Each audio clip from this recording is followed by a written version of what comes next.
یک لحظه صبر کنید.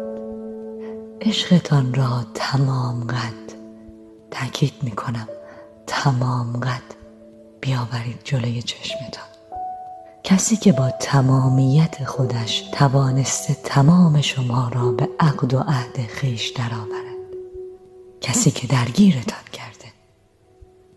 حالا دوباره نفسی عمیق بکشید و باز عشقتان را نیم قد، تأکید میکنم نیم قد، بیاورید جلوی چشمتان.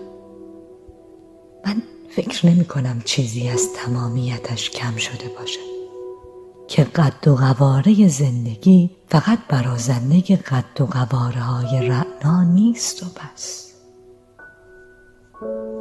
حالا از زبان کسانی میگویم که تمام هم و غمشان نبود تمام قدشان و سکون مطلق روی این دوچرخه روان است که سخت، که در فشار، که در داور، که جامعه برایش محدود است و نه محدودیت، که درختچه هرگز فکر نمی کند تبری درخت بودنش را گرفته، که تنها به آبیاری عشق می اندیشد که عشق اگر عشق باشد تمام قد پای نیم قدش حتی می ایستد.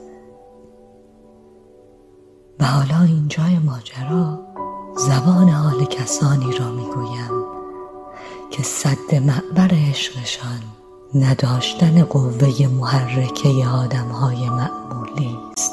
همین دو پایی که هی برایتان گفتم که دردی نیست که به راه نمیرسند، به مسیر نمیرسند، به کوه نمیرسند، به مقصد نمیرسند، به کار و بار نمیرسند، که درد این است که به یار نمیرسند.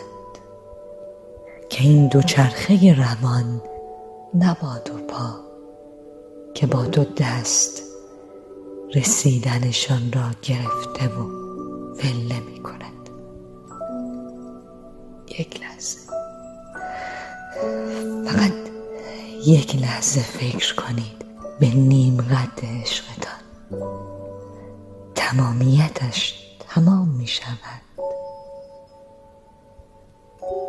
تا کجا تمام قد پای پاهایش ایستاده؟